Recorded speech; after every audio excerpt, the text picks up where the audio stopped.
Live from a bug-out bunker in Madagascar, it's Super Gamekast 2 with your host, Bronson Fiore. Hey guys, I'm Bronson Fiore, one of your lovely hosts here with Super Gamecraft. I am joined by the always awesome Aaron Reynolds. Hi. The HR ninja, Jesse Pewitt. Hello. And our mod mommy, who wields the mighty banhammer, Emily Hoslander. Hello. Whoa, we have a graphic in our background now. That's cool. Yeah, I don't know. We're messing with stuff around here. I don't know if you guys, people who listen to the audio, I don't know if you check our video stream. We like to do some graphic stuff, and it's my turn to control things. I don't know. I thought that'd be fun today. Okay, fair enough. I think the power's going to Aaron's head. Yep, immediately. Just I've waited a long time for this. After 10,000 years, I'm free. Time to put graphics in the background. God, how you guys doing? Let's help us. Doing all right. I had a good week. I turbo hermited super hard. You turbo hermited. Yeah. Maximum neat life this week. All right. Yeah. Geez. Like what ended up happening is I was off all week because I put in my 2 weeks on my old job. They let me go the next day. My new job didn't start. Which is absolutely rude. Yeah, that was real shitty of them to do. So I had 2 weeks off before I started my new job.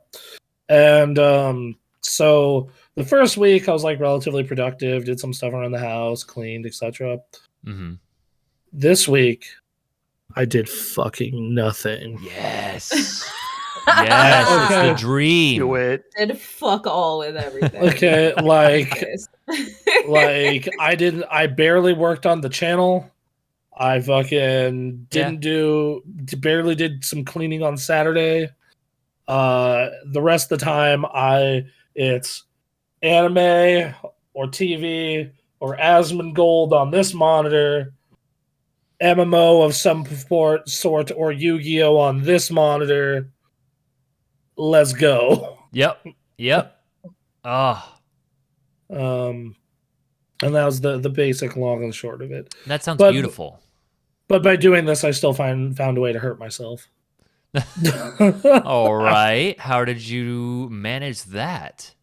So, on Friday in particular, I was not just a regular neat. I was maximum neat. Like I literally left the house once to help Stephanie with something, and then was in like this position for literally the rest of the day playing Final Fantasy. Okay. And I woke up the next day, and turns out I put way too much weight on my left arm, like most of the time. So, like, even now, it's still a little sore. So you didn't like really change your position much? You just kind of kept leaning on that left arm? Yeah. Yes. Yes, Huh. I did. Yep, Wow. Been there. Oh, Been there. goodness. Okay. That's fair. I'm a fidgeter, so I'll like move around, and I'm like sitting back, just and then I get up and all right, okay. I can't stay in man, one full- spot, so Full on potato over here. Just like yeah. All right. Yeah. So I'm normally a fidgeter, but like if I get into just the right spot, doing the right thing, I go full potato. Nice. Okay. It- Well, man, that's the dream. What you've just done, and I'm proud of Yep. you. Woke up the next day, arm hurt like hell. The cost of freedom. The cost of freedom and being old, because that didn't used to happen. Yep. So, but anyway, so now next week you start work. This Monday. This Monday, I start my lovely job as a vendor for Microsoft. All right. Hey. So yeah. But hey, we're here to talk about video game news. Video game news. Video game news. Nothing happened. That's not what this docket says. Oh, okay. Well, good. Yeah, say. Good. Otherwise, we don't have a fucking show. Right. See y'all next week. All right. See you All guys. All right, so hey, this was a big news story. This was a shock waking up to this, especially because I was waking up at noon most of the week. Mm-hmm. Um, So a lot of news and conversation happened. Yeah, like my Twitter's just exploded by the time morning comes, or by the time I wake up, and that's Sony has purchased Bungie for $3.6 billion, Wow. and Bungie employees are going to be getting 1.2 billion of that spread over the next 7 years, I mean, as Sony's way of getting as many people as possible to stay. Where's most Yeah. of that money Pretty good going? incentive. Like probably the company and running the company would be Okay. my guess. All right. You know, Well, you cool. need, yeah, no, absolutely. Well, the real interesting part is they're like, this is not to make Destiny exclusive. We have no plan to do that. And then on top of that, our next game is also not exclusive. This is literally just a move to expand Sony's live service games portfolio. I guess is the way they're doing it. But if they're not, because it was already showing up on PlayStation, right? Yeah. Yeah, but now And- they get the money, right? yeah, now I guess. So yeah, and then I guess Bungie gets more support from a platform holder. Like that's yeah, so apparently, which you have to think, after Activision they wouldn't sign any deal they didn't think they would get a lot of support in, you know. Sure. Like they were, the real funny thing is like forging our independence, and then like what, 3 Let's 4 go to years Sony. later, Yep. 4 later, let's go to Sony. And the rumor that I heard through the grapevine was apparently they went to Microsoft first, and Microsoft was like, "Nah, we're good," and headed over to Sony with a higher price, and they were still like, "Yeah, sure." That's so, That's weird. Why? This whole thing is weird. It's weird. I mean, think of it this way: it's that argument we used to say when Destiny 2 was still on Game Pass, and that's like, well, why buy any of the Destiny 2 stuff if you can just buy Game Pass and get it as part of your sub, Right. like Beyond the Light and all that stuff. So maybe that's their plan for Spartacus. Like, man, maybe that's the plan. Like, they're like, okay, get Destiny 2 and whatever their next live service game is out on Spartacus, and have that be one of their big fish. I also think part of it is that Microsoft already has a shit ton of live service games, Sure. and they probably didn't want another. That is that's only a guess. Right. But looking, I mean, you know, Halo, live service game. Sea of Thieves, live service game. ESO, live service game. You know, like Grounded, live service game. I just think You Destiny's know. Destiny. Bungie's Bungie, you know? Yeah. Oh well, I mean, apparently they've, now they have World of Warcraft, the live service game. Right, yeah. And you know that. Oh, sorry. I go wonder ahead. if this means that, like, because Microsoft's got a ton of shooters too, right? So, like, I wonder Yeah. if this means that Sony is trying to get more shooters under their belt. And I'm hopeful, although I think it's a long shot, that maybe we're going to see a revival of Killzone or Resistance done by Bungie. Oh, That would be funny. Oh God, god. dude. that would be. I mean, on the shooter note, yeah, because Microsoft has Halo, Doom, Wolfenstein, Gears. Like, like Microsoft did not need Bungie's expertise. Like, this seems like a purchase to help Sony round out their platform. That is a strength versus like Microsoft needed, other shit. Yeah. I mean, sure. In terms of need, like, this worked out well for both. Xbox and PlayStation. It's just, I don't know. Destiny seems like money. Yeah, no, absolutely. Like I mean, like you look at how big that series is, but you know, it's still just like they just did a deal to get like Call of Duty, which is way more money. Again, That's yeah, true. Like, yes, they got a lot of things. It's just, yeah, it's that. I guess what's really getting me is Bungie's history with Xbox and that things worked out this way. And it's just like, huh. I mean, that was that was a long time ago. Like you look at it was. You look at like they wanted to leave Microsoft. Like, they did. And it was initially it was good for them to leave, and then yeah, I mean it was good to go independent, but then Activision. Yeah, and then like they signed that 10-year deal with Activision to make more money than God. Yep. And then went on to have a very strained relationship, and then went independent. It was the best thing they could have done for the game. Yep. And now they're at PlayStation, which, like, admittedly, PlayStation tends to leave their studios alone and let them, do They're good fantastic. work. No, like you just got to look at Insomniac. Like they do good. Mm-hmm. I'm not worried about Bungie in any way. Everyone's getting like some good stuff out of this. I guess I'm just thrown off. Like I just love Bungie and Destiny so much. I find it weird that that Microsoft would be like, nah. Like even if they're saturated with shooters, even if right, and it's like Phil Spencer's like favorite game, right? Mm-hmm. So like, right, so it would just be fun. It would be nice to hear like what Phil Spencer's thoughts on that would be, just to get a better understanding of it. It worked out well for everyone, but yeah, no, it absolutely did. Like it's just it's like it's admittedly it feels a little weird that the team what made Halo and Destiny is now owned by PlayStation, but it's also weird that the people who make Spyro and Crash are now owned by Xbox. Yeah.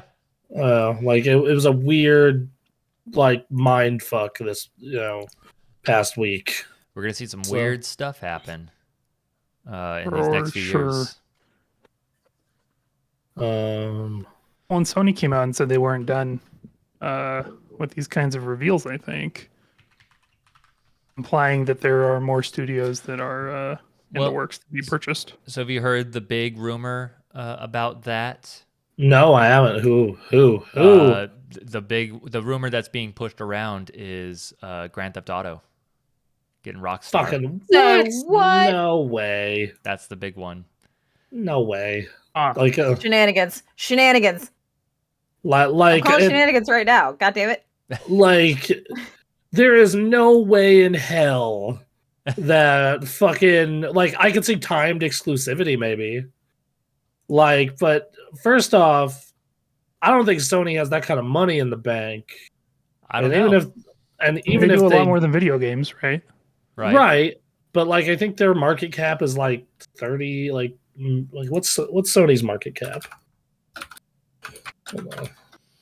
138.23 billion. Which that's a lot of fucking money to be sure, but like Take-Two Interactive market cap. Okay. 21.18 billion. So like that's a very large percentage that Sony would have to go out and spend. Yep. Like you have like they just bought Bungie, and this would be 5 times almost what they paid for Bungie. Right. Or 4 times, sorry. Like that's a lot of cash, man. It is. It's a lot. Well, I think that's one of the two big names that I don't think we're gonna like. I think this is getting towards a big shakeup type deal, right? But I don't think we're gonna see that shakeup until either EA or Take-Two are purchased. Yes, that I would agree with that. Yes. Yeah. Yeah. No, it's this consolidation thing that's happening, and like is it good for the industry? Like, probably not. If we are, you know, what we've seen in movies, of what we've seen in other spaces, like, probably not. No. You know, like if we're being honest with ourselves. I mean, we've had that conversation before of like, yeah, consolidation is really bad, but as long as we're consolidating, let's keep going with it until someone decides, hey, this is probably bad. And you know, we've just seen Activision get purchased, so I don't know what the purchase is that does tip those scales at this point. I mean, like I'm literally waiting for the moment when, like, one of these two says, "Nope, this is the time for exclusive." Yeah. Like that's what I'm waiting for.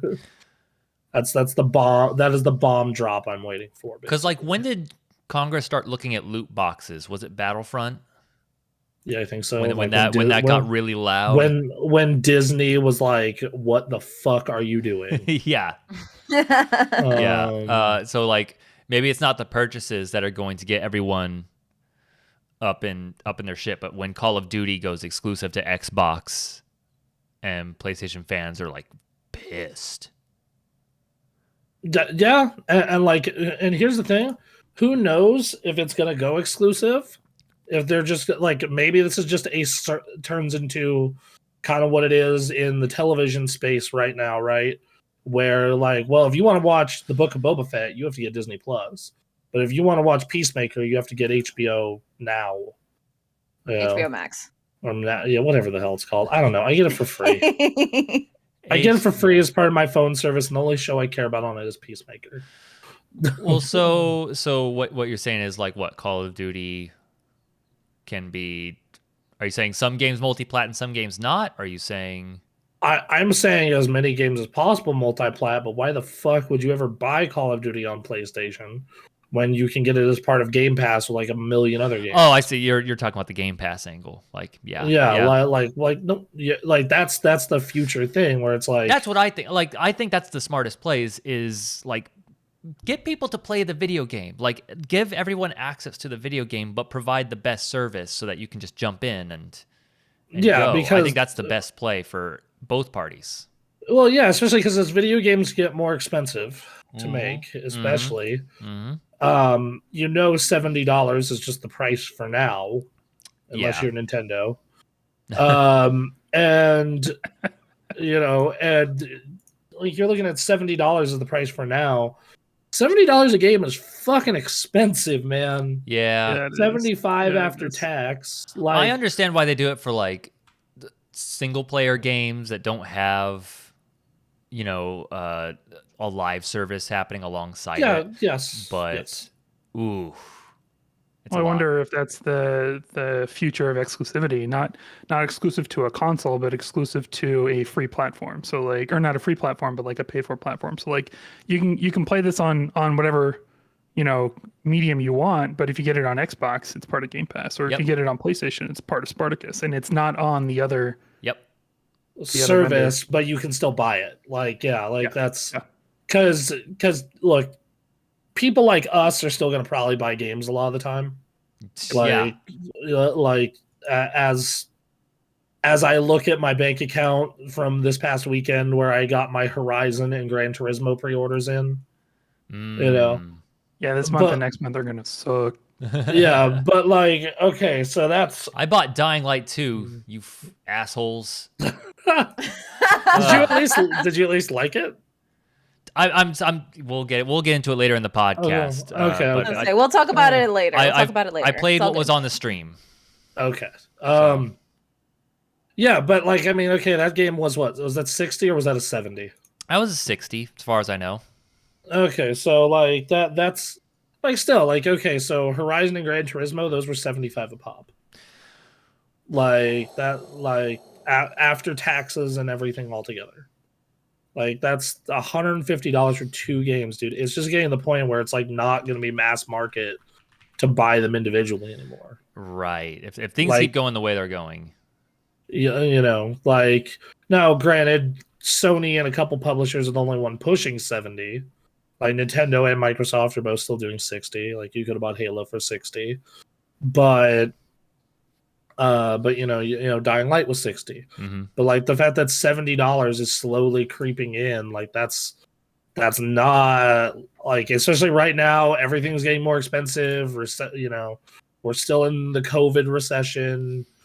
Like that's a good amount of money, especially if you buy a lot of these things, man. Right. Like, you know, like looking, you know, I'll pull up our release list, right, for the first half of the year. And had I had the money and time to play all of these, 1, 2, 3, 4, 5, 6, 7, 8, you know, maybe 9, like 9 of these, because you know, it would be 10, but one of them's free to play. Yeah. You know, 10 of these, like that's $700 over the course of 6 months, you know. Ooh. That's too much. I mean, that's $70 a piece, but like, you know, some of those are 60. Like we'll rounding, we'll say like $600, right? Yep. Like that's still like a shit ton of money over the course of that time period. Mm-hmm. You know, versus a full year of Game Pass is $180. And Right. let's assume that Spartacus ends up being the same price, right? Sure. Like then you're paying $360 a year for all that access. You know, it's why would you go anywhere else, right? You would think, right? Yeah. You know, and unless it's like you might buy a couple games here and there, but it's the Netflix argument all over again. Yeah. Why are you gonna pay, you know, $8 why are you gonna pay $8 to rent a movie, or 50 to 60, or not 50 to 60, 20 to 30 to buy a movie, when you can just watch it on, you know, Netflix or, you know, whatever platform. Right. Yeah. You know. Yep. And that's what it's going to be in the future. If like we'll see what Spartacus does. But yeah, it's so funny how I remember when the Xbox One was announced, and we were all dead set against digital for good reason, and that reason is still sound today. But it just makes sense economically to just go download these games off Game Pass if we can. Well, it's because back then they didn't give you a good incentive. Like the incentive then was absolutely nothing, except, you know, you can download it. Right. This is a financial incentive. It's the thing that PC gamers traded years ago. You know, like, because, you know, PC gamers went all digital years ago because convenience and cost. You know, because Steam sales were happening a lot more frequently and shit was going on sale a lot. Right. You know? Yep. So, yeah. Well, interesting. Just interesting news. And I wish the best for everyone involved. I hope those Bungie's employees all get paid very handsomely and get cool stuff. It sounds like they did. I hope they're thrilled. Yep. Because it sounds good. It does. And it's, you know, I once again don't know if this is all good or not, but it's better than most things, I guess. Like, that's... We'll wait for that one shoe to drop, but until then. Right. Like, I also feel like that's part of it, is you're like just on pins and needles, like, who's going to make the first move? What's going exclusive? Yep. Like, what's going exclusive? That's the real thing. When people start getting pissed about that and start getting loud about it, that's when... Yeah. Well, when are we going to get our Friends is moving off Netflix thing? Yeah. Like, well, you know... Like, oh, the new Destiny game isn't coming to Xbox after all, or hey, Call of Duty is leaving PlayStation forever. Yep, Call of Duty would be a real big loud move. I don't know. Obviously, I want everyone to have access to that shit. That's the right move. But these are companies at the end of the day. So I was talking to a friend of mine. She only owns a PlayStation 5 and a crappy laptop and like a Switch. Yep. And she doesn't, want to get an Xbox or build a PC for the time being, or buy a high-end laptop for the time being. So it's just like, I don't blame her. Anything that gets locked to the Xbox/PC platforms, she's just not playing it. Like, period. Yep. She's just like, would love to try Halo, not playing it. It's something that I notice, every time we go online to check people's opinions, and just a rabid PlayStation fan base just has zero desire to pick up Xbox. And if it's for financial reasons, like they bought a PlayStation and just don't have the money to do that, like that makes all the sense in the world. But there's this grown men and women. Holy hell. Grown men and women who probably could afford it, who are just choosing not to because reasons. Like that's part of it also. I mean, for me, I can get all the Xbox games on PC, so like, why? Right. Yeah, exactly. Well, and that totally makes sense. And that's fine. Like that's completely okay. It's just that, like, in my case, I want to do that as well. I wanted to buy a new video card and go full 4K, etc. But then the video cards became impossible to get, and then video cards became possible to get, but unbelievably expensive. Mm-hmm. Yes. Yeah. Like fuck you. I'm not gonna go pay. Like, I'm not gonna pay fucking $1,200 minimum for an 80 series card. Right. What the fuck are you smoking? Like, nah, dude. What I'll do is I'll just go out and get, I don't know, like a 4K capture card and do everything off the consoles. Right. Yeah. Yep. Like it's this sets a bad precedent for Nvidia, but sure. And like, I just want to reiterate, there is nothing wrong with not picking up a console for, like, okay, if you have a preference, like, absolutely, if you don't have the money, like, of course, yeah, don't. But like, yeah, if you want to play everything, you are going to have to get all 3 or 2 of them in a computer. I suggest investing in a PC and supporting the hacking community. How about that? Let's break open this Xbox. Let's upload this up. Well, I mean, Xbox, they're working more and more to get that on PC, but I mean, I was about to say, like, Xbox is saying like they don't care if you mod the Series S as long as you ain't cheating. Right. Like, people have turned that thing into a giant emulation machine. It's actually really cool. That sounds awesome.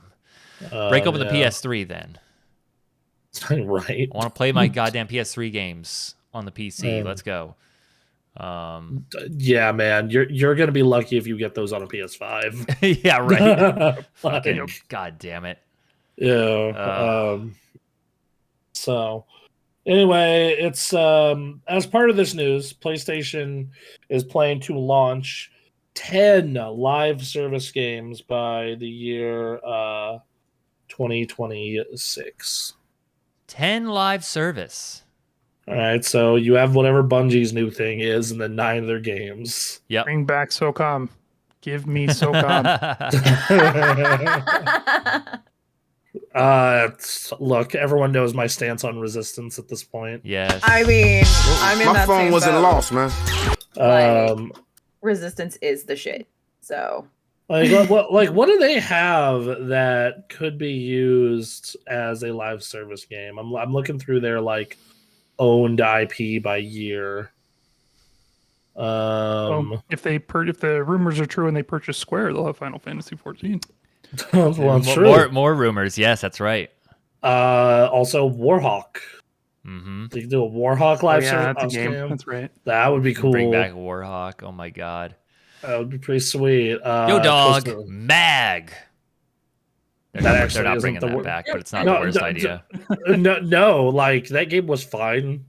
I wish the shooting felt better, but like Which like a new game, you know. Yeah, like there you But go. that's the thing is Mag doesn't really have much. Like you could just take the idea of Mag and just make something else.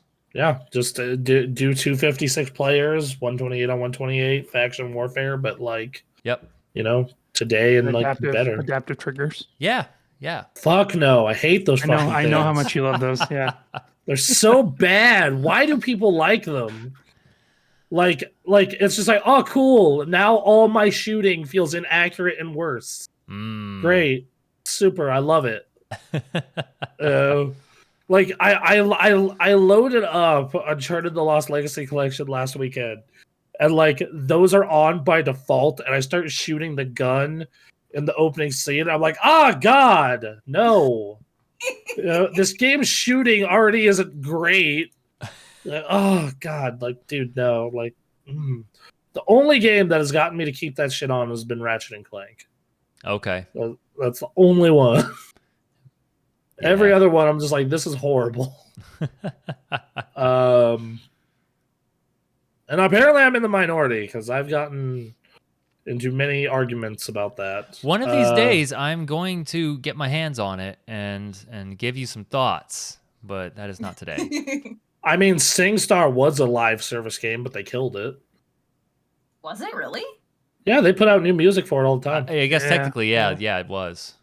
Like it's not the way we typically think of live service games, but yeah, like just that was an option. I mean, they can always bring multiplayer back to Ratchet and Clank, right? Horizon, I'm sure, is going to have if it hasn't been announced already, a multiplayer mode. It hasn't yet. It hasn't even been leaked. I think it'll be like Ghost of Tsushima. Not the same kind, but just in terms of like how it's released. Yeah, that's what I was thinking. All right, bring back the Eye of Judgment. Make you buy card packs. Oh, good God! Jesus, there you go. Eye of Judgment VR. Yeah. Okay. Yeah, it's got inside out. The PSVR 2 has inside out tracking, so you could do that. Yeah, I like me some card games. I can tell. I mean, as a viewer of the Super Gamecraft Twitch channel, you like some card games. I do. Like yeah, you do. Yeah, so I don't know. I'm looking at the rest of this list. They've already put out Demon Souls, a remake of it. I don't know how you would turn it into a live service game, but Fat Princess. Hell yeah. No, you could absolutely. I don't know. You can apply that stuff. That's all you need is a world. And like Fat Princess was loved. And because it was a good game. Yeah. On top of like having like fantastic visuals, it was cute. You could absolutely do something with Fat Princess. Yep. I mean, they helped co-publish DC Universe Online, so they technically already have one. They could like work on that and actually bother to throw resources into it. Ooh, here's another one I don't know how to do because I'm not a developer-minded person, but Tokyo Jungle. Okay. Yeah, I like that game. Yeah. I would play that as a live service game for sure. That was a cool thing at the time. Yeah, looking at the rest of these, it's really interesting. They're like I'm looking through their like publishing history, and they start publishing way less games when you get to PS4, and like it's all just like way more single player styled things. They co-published Street Fighter, so they could Street Fighter 6 possibility. Yeah. PlayStation All Stars 2. Fucking yes. I mean, Crash Spyro, baby. Or the Spyro Crash though. But hey, we can get the Destiny characters in there. Get which Destiny? You gotta do Cade 6, right? Right. That's what you gotta do. Him and his Who's pet the Gambit chicken. guy? The Drifter. Let's get the Drifter in. I just think he's fun. I want to hear the he's- Drifter talk. I do too. He's super sleazy. I love him. He's super sleazy. It's so good. God. Oh my god. Like he just Bring like, a sword. just like taking it on the field. Like Ratchet's a bitch. Get the fuck out of here.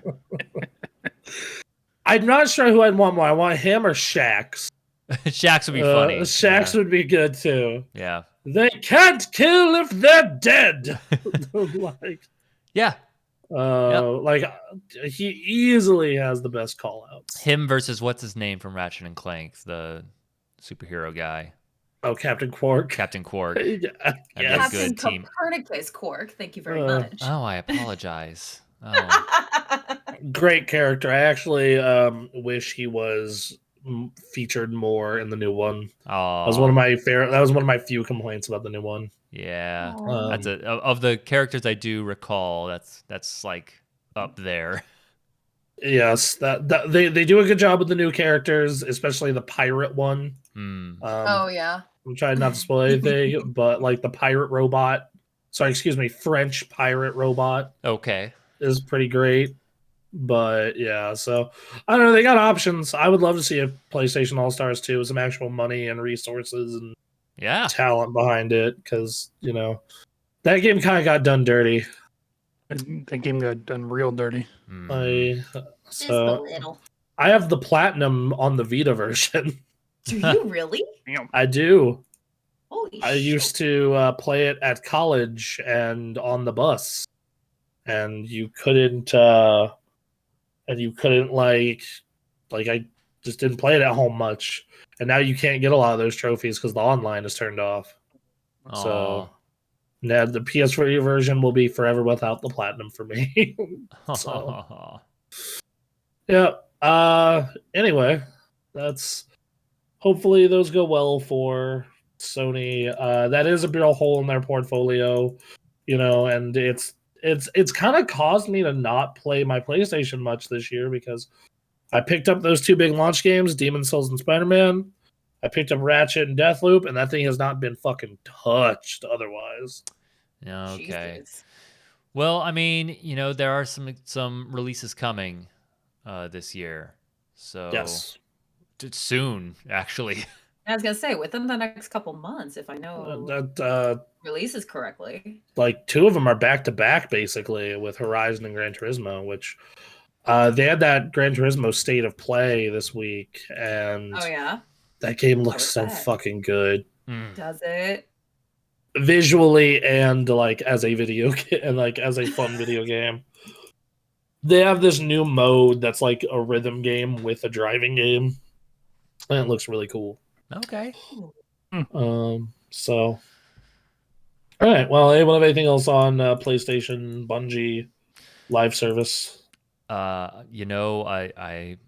Yeah, what we've already said, I think it's cool. Good for Bungie.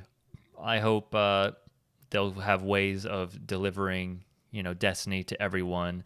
I hope that live service strategy of like having that accessible to PlayStation users at that monthly price while still keeping it available for everyone. Hopefully Xbox does the same with theirs, at least with like Call of Duty and big stuff like that.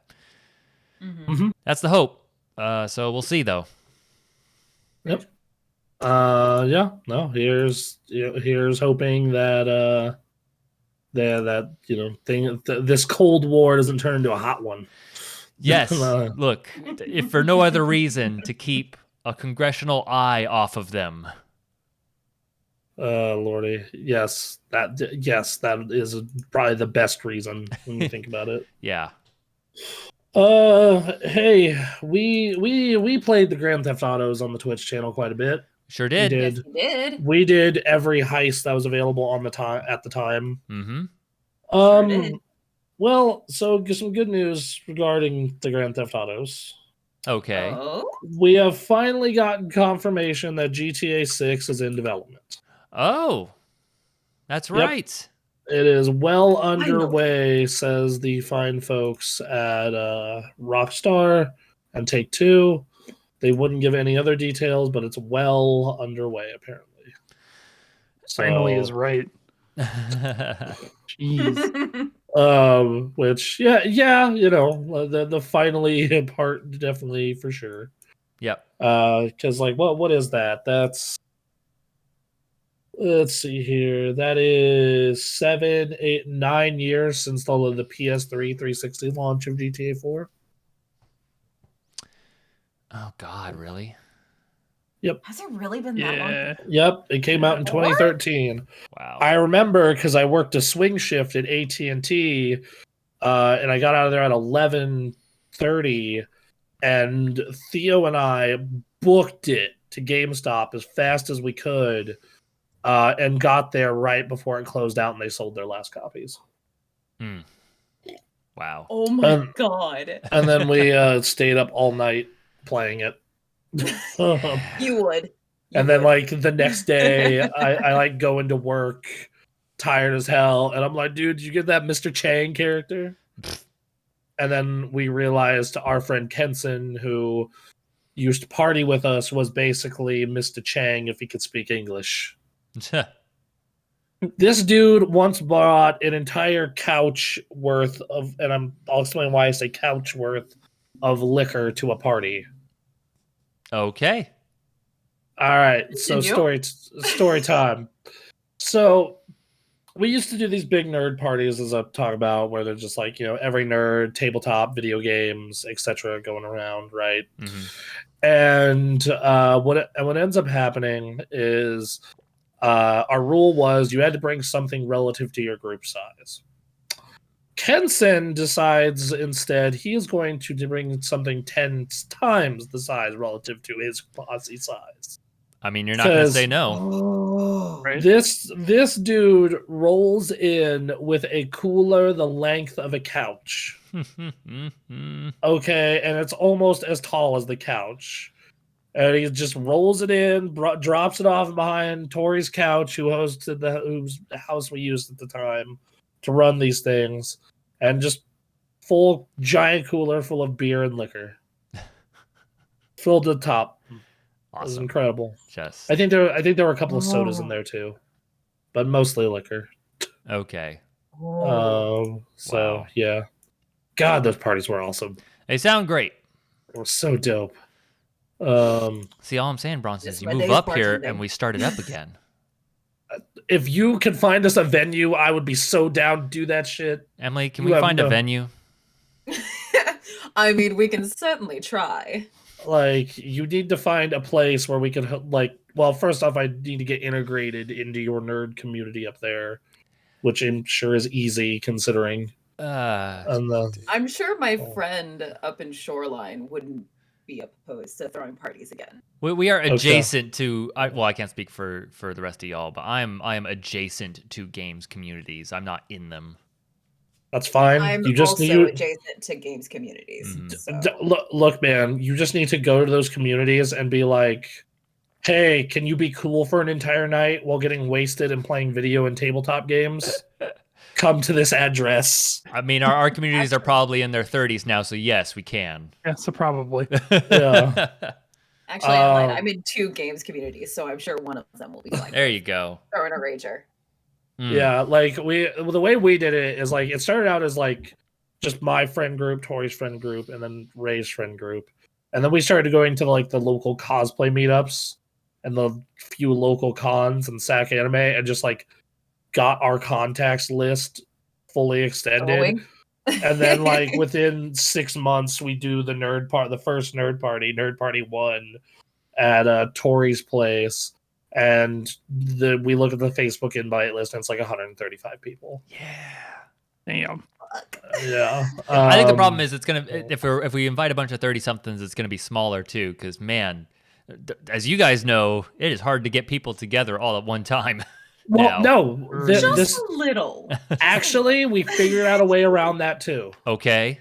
You pick the date 6 months in advance. Holy shit. Okay. That's actually clever. Yeah. But how often are you doing these parties then? Twice a year. Yeah, that's the thing. Okay. Twice a year, maybe 3. Occasionally, we'd sneak in a third. But like, but yeah, that's a rare occasion to sneak in a third. Yeah. Yeah, so there was typically one right as it was getting warm. One on New Year's, and if we do sneak in a third, it's around Halloween. So what we do is we plan one for PAX Prime. God. Okay. One for Emerald City. Yes. Okay. And one for New Year's. that would be a lot, and that would all be during the cold months. I would say you throw in a fourth just for the summertime because it's hot and we all want to get drinks. PAX is. What? PAX is warm. PAX is warm. PAX is warm. You're right.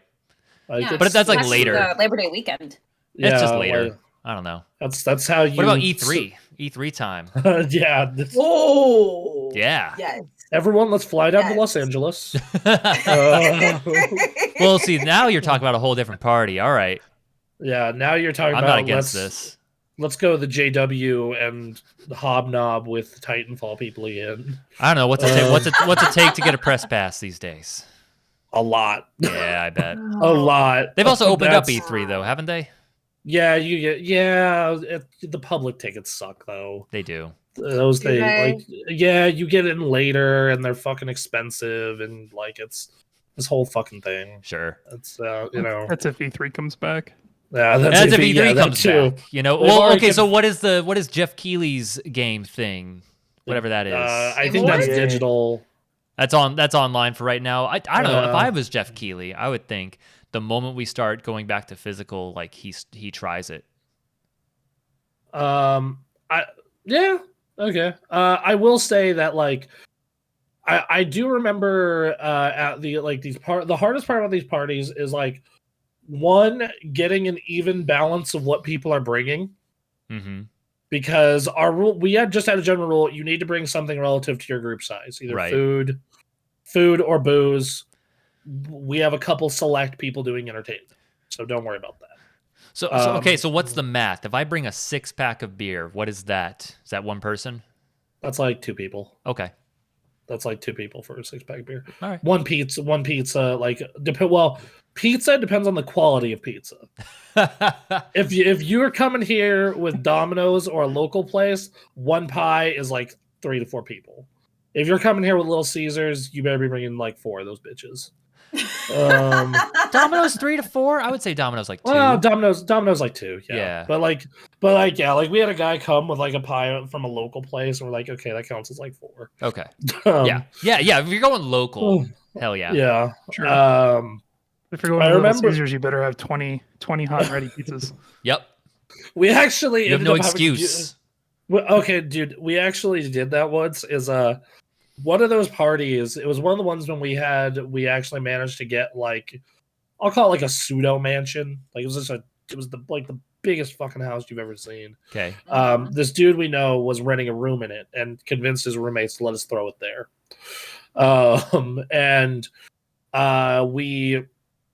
We had our rule, and like it gets 2 hours into the party, and no one has brought fucking food. Oh, no. Everyone has bought liquor. Oh, no. Like, I got people hitting me up and Ray up and Quinn Langton, the owner of the venue, up like, you guys gonna bring food? You guys are bringing food? So what I had to do is I had to grab Jared and hit every single person. I was like, yo, $5 for pizza, $5 for pizza, $5 for pizza. And then we go to Little Caesars and we're like, give us however many pepperoni pizzas this will buy.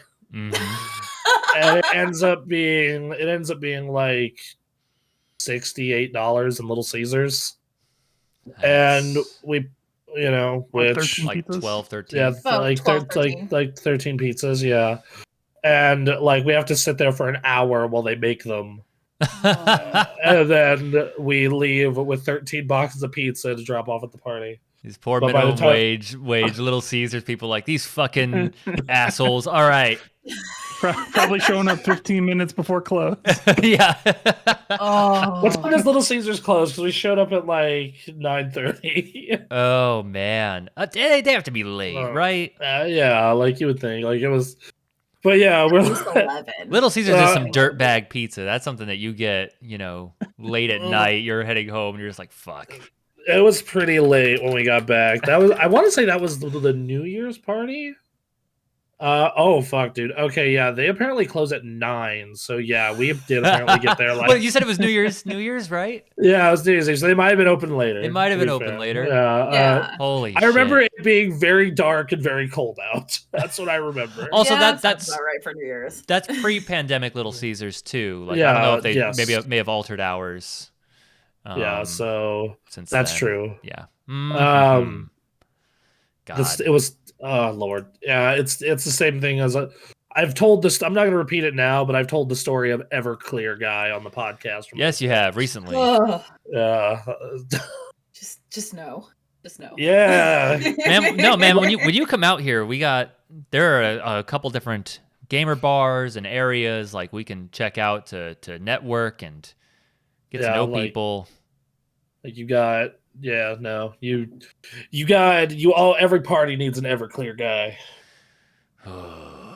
Because there was also this dude who always brought like a giant Costco-sized thing of cheese balls. Cheese balls? That guy is my hero. Actually, I think I know that guy. He from one of my friends' parties. Wait. So are these balls of cheese or is this like Cheetos?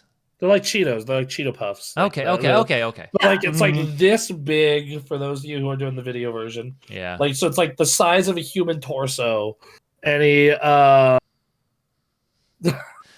Nasty Boots. We can't. He's asking what's Everclear. Is it like for cleaning windows? And maybe technically, I suppose, you can take a shot at it.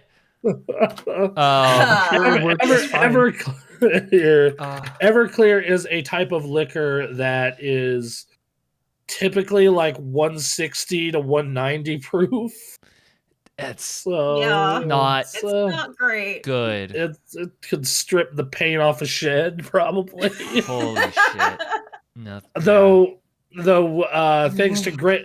shout out to Greg Miller over at Kind of Funny because he found a way to make Everclear taste delicious. Wow. Oh, right. No, yeah, we talked about that. Yeah, the paint can. The paint can. Good God. Do you want Everclear to taste like a delicious lemon lime slushy?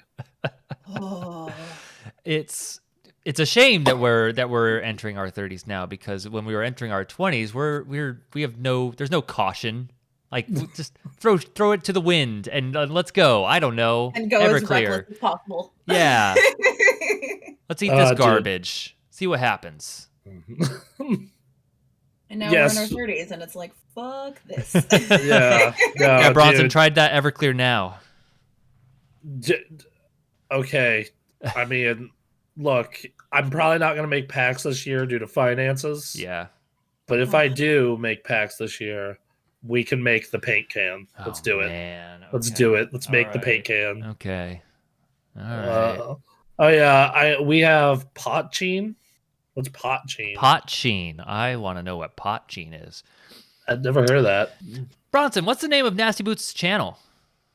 What is that? Nasty game? We just had it linked on our Discord.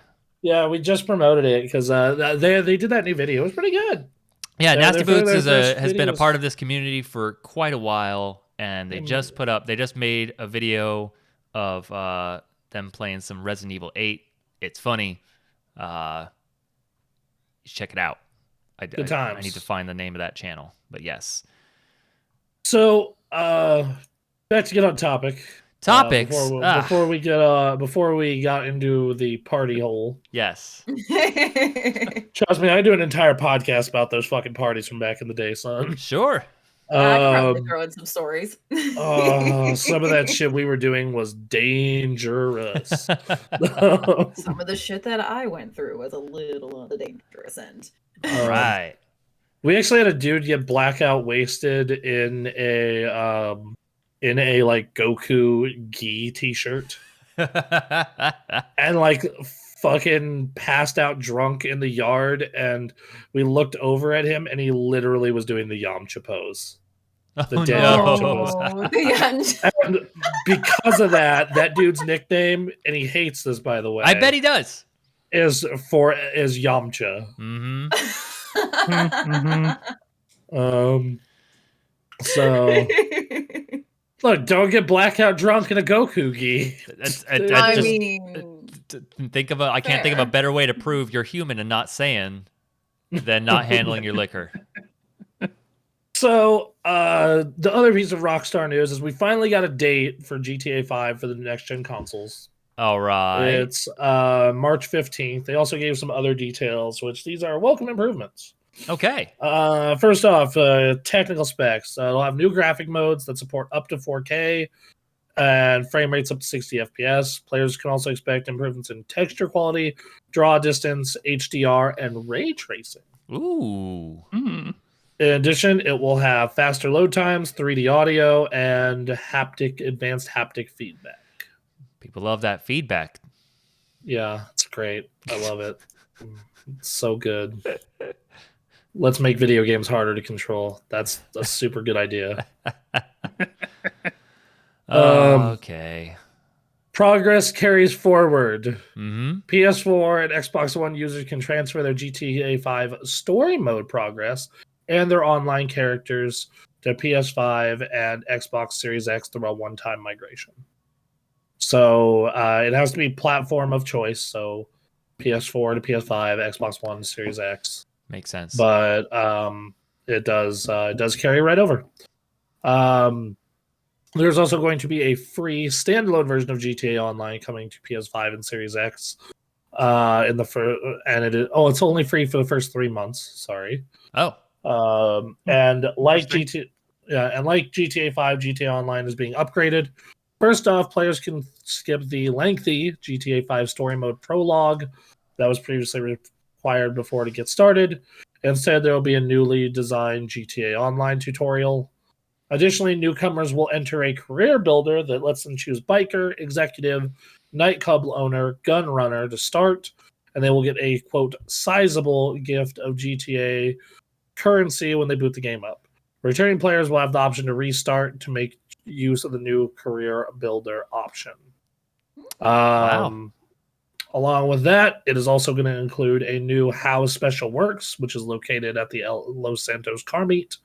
From there, players can upgrade their vehicles, 5 new ones and 5 existing ones, to help become, quote, elite in terms of performance, making use of the expanded power of the PS5 and Series X. This follows news that select vehicles in GT Online will be capable of reaching faster top speeds on the new consoles, thanks to their horsepower. So, and this story is from GameSpot. Yeah. So, man, yeah, as pointed out in chat, this game has been going. Yeah, and it's because of GTA Online, right? Like, that's it. Yeah, it's because you want to talk about live service game. That is the king, baby. Yeah. And to be fair, we were in it, and we still would be if the online didn't break all the fucking time. You know, like that. How much fun is that game just to dick around in, dude? Absolutely. Like we made a station wagon to go do ice in. The moment I accidentally won the moment I accidentally won that spinning wheel thing and got the rocket car that I can jump and rocket through the air with, like, oh, okay, I'm just gonna do this all the time now. That's awesome. And it's like the one thing that when I think back on our GTA Online time, like, I don't know, I would be down to go back to GTA Online streams if the thing doesn't break. If you know what, I'll re-download it on the PC. We'll see what we can do, and see if we can get it to work well. Okay. Yeah, that because let's see if we can do that. One thing that I definitely learned about that game is you definitely want to install it on the SSD if you have one. And have the space, which is all I have. God damn it! I'm in the future. God. Oh. I want to install another M.2 drive. Yeah, we need more M.2 second drives. One. Anyway, so that's all the news regarding it. Yeah, that game is super fun. I love how I could call us in a helicopter, and we could have it pilot 3 of us to a place, or we could just shoot her in the face and steal the helicopter. I mean, look, we're going to take the path of least resistance to get what we need to get done. And waiting for her to get out, it just takes a while. So instead, we're just going to shoot her in the face and go about our day. All of a sudden, it's open, and now I can get in. All 4 of us can be in the helicopter, which is the fastest way to get around. God damn it. For at least the 4 squad of people. Yep. So that's that. Okay, a couple quick hits before we deep dive some stuff. Ghostwire Tokyo has official release date of March 24th. The leak was right. All right. Good news. So we're getting another PlayStation PC exclusive out there. It doesn't look as much like a horror game anymore, though. Like the new stuff they put out. They put out some weird looking stuff that looks like good. Yeah. Like when it was horror typed and themed earlier, I was just kind of like whatever. Like I was there like, oh, cool horror game, whatever. But this looks like a mind fuck. Yeah, is what it looks like. And I'm kind of here for it. So Tokyo has vanished to a deadly supernatural force prowls the streets, using arsenal of elemental abilities to unravel the truth behind the disappearance and save Tokyo. Yep. Yeah. And that other article came out about it being originally it was the Evil Within 3. Wow. Whoa. Wow. Okay. And so they had to change a lot for it to be a new IP. So I'm guessing that's when they made the decision to make it first person and make it more like kind of cyberpunky. Wow. Man, yeah. I know people who really like the Evil Within too. I'm all for this. I'm still gonna wait to check it out. I want to hear from you guys, but like this definitely does seem way more my angle than who's on our schedule for covering Ghostwire. Is that you, Jesse? Yeah. Yeah. So I'm considering it because first of all, like it intrigued me before, and then it's like in the article I read, it's like you're not really talking to humans, but you're talking to animals. Here's you walking up to a sheep and having a conversation with them. It's like, oh, that sounds cool. All right.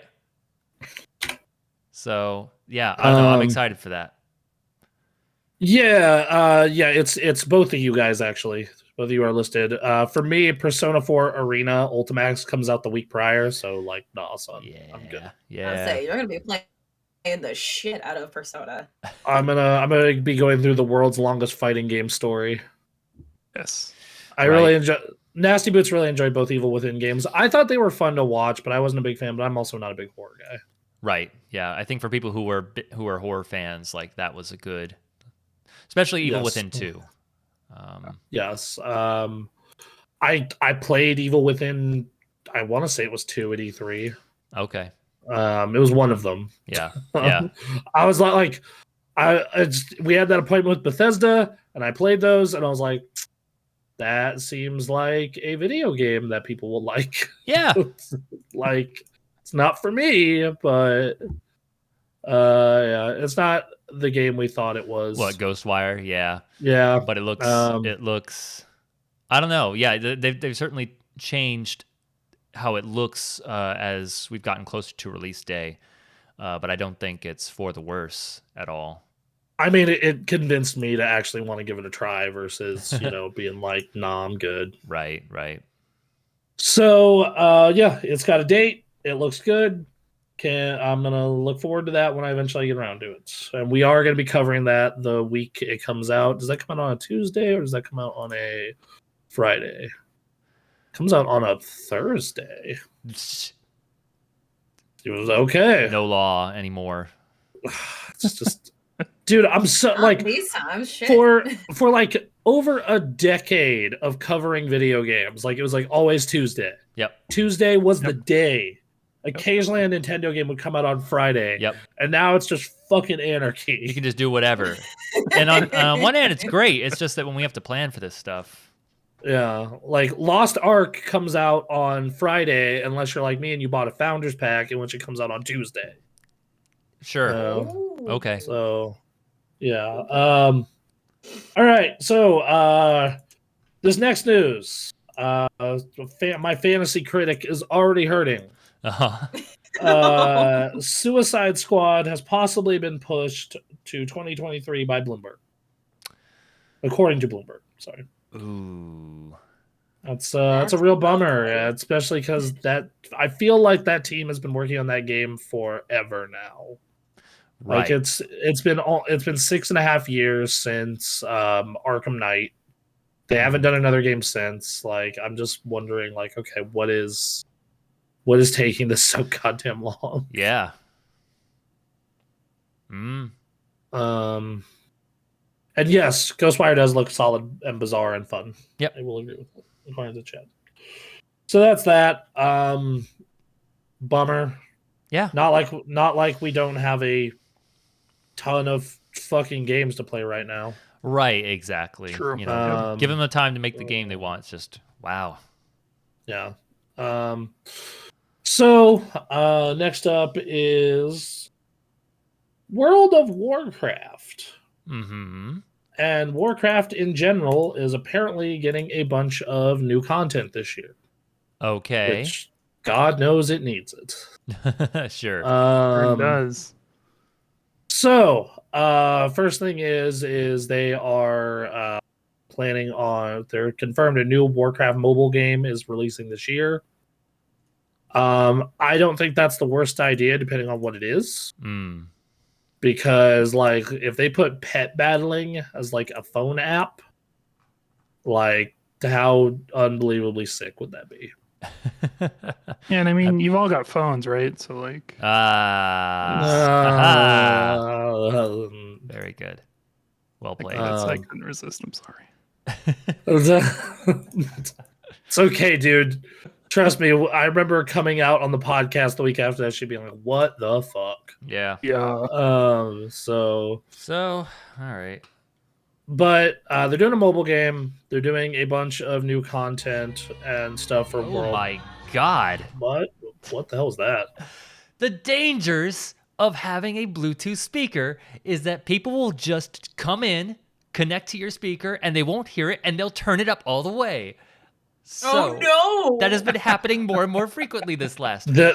This is exactly why I ended up wanting to buy a HomePod. HomePod? What is that? So it's like it's like a Bluetooth speaker, except it's like a Bluetooth speaker mixed with an Alexa. Okay. And it's for Apple like use. So like the way you connect to it is you just wave your phone over it. Okay. Huh. Yeah. Nice. Yeah, it's really dope. Because I've been cooking more because of my new diet. I've been wanting to get one for the kitchen. Okay. Real bad.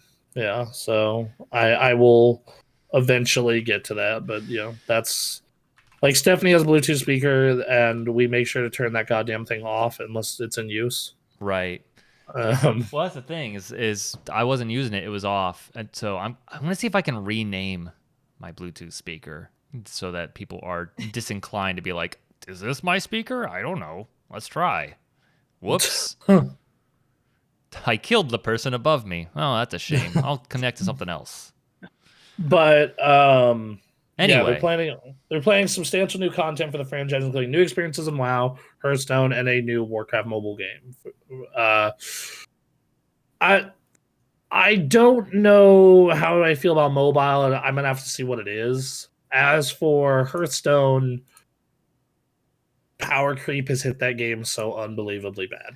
Oh no. Yeah. They curtail it by doing their seasonal stuff, but it feels like every season I need to at least buy one, like, you know, their equivalent of a booster box to be competitive. Yep. As for World of Warcraft, they're listening. They have not listened like this since, like, what? Legion? Pandaria? No, Legion, they still did changes that people complained about pretty late. Okay. Like, probably Pandaria or Kata. Yeah. So, because we'll get into this news real quick. So, they things that people bitched about that were supposed to be at 9.2. Conduit unlocks being locked behind Mythic Plus or Hardcore PvP. Flying being mega time gated. The second batch of legendaries being really, really time gated. I'm trying to think if am I missing anything? Oh, boosters, like boosting communities, fucking with the game horribly. And what's it called? Lord help me. Cross God damn it. It's the name escapes me. Cross faction play. Jesus. And they went in and they have this week was a good week because they got rid of that conduit requirement.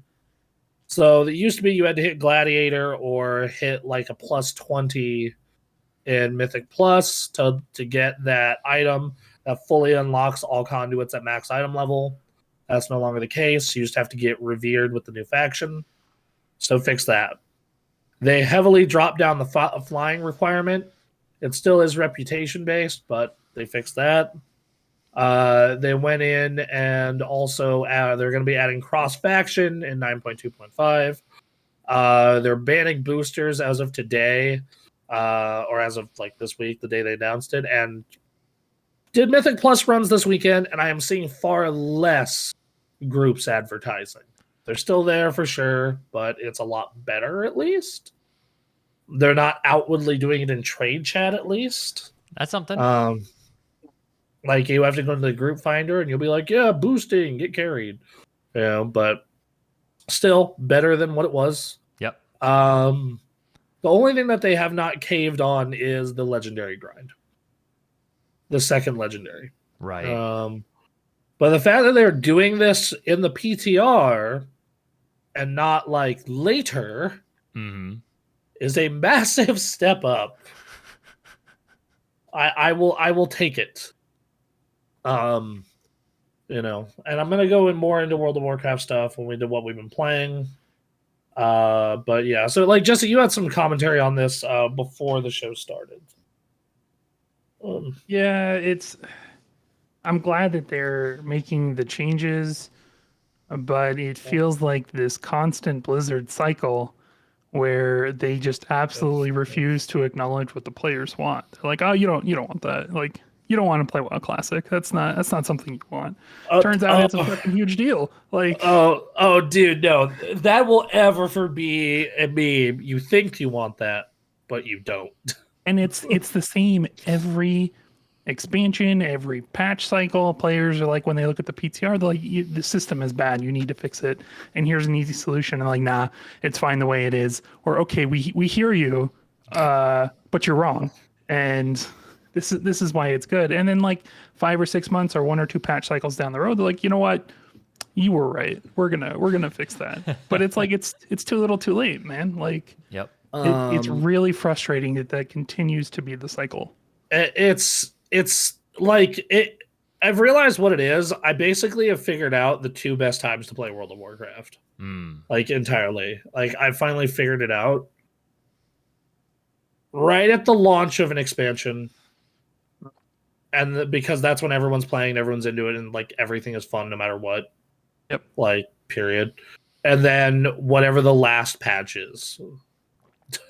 Like that's it, baby. Yeah, I think you're right. That just play the launch of the expansion, have a good time. When it starts to suck, come back in 10.3 or 10.2. Yeah, there you go. Wow. Well, no, because like, when was the last time an expansion was good the entire way through? It was Legion, right? No, Legion sucked at the beginning. No, dude, Legion was great at the beginning. What the fuck are you talking about? The legendary stuff at the beginning of Legion was terrible. Like but it did improve like really quickly. Yes, and also like the legendary thing wasn't that bad of a problem. It was like compared to the problems we have had before and after that. Oh, sure, like, sure. Yeah, like that's whatever. Okay, there's RNG, but I mean, if you keep doing stuff in the game, you'll end up with a the good legendary at the time. I am admittedly got super lucky. I mained a tank, and I got the tank legendary that's like very, very early. So yeah, I mean, we'll see how it goes. I remember there was a diagram floating around the WoW Reddit of like expansion releases, player feedback, like this circular thing. I'm just hoping that like Shadowlands feels like the most stubborn they've ever been on this shit, like by far, because they were telling them stuff about this in God Lord, like they were telling them in the alpha, right, about how but hey, they're finally fixing some stuff that's been long like complained about, with the cross faction and the boosters. Yeah, so I don't know. We'll see. Like I'm gonna come back for 9.2. What up, Avian? Yo. How are you? Hey. We love you. So like the question is like, are you going to come? Like I know you're not coming back for 9.2. Are you going to come back for 10.0? Yeah. Every expansion I'll come back for. I really like the lore of Warcraft. Same, dude. So like same. I don't have a choice, and especially if the rumors are true and it's about dragons. Yeah, the fact that like every single leak from here to like 2 months ago was like it's the Dragon Isles. It's the Dragon Isles. Here's hoping that they here's hoping it's good. And supposedly the leaked race was like a dragonkin race. So yeah. All right. Well. Look, man, in Shadowlands it got so bad. I'm just looking for constant improvement.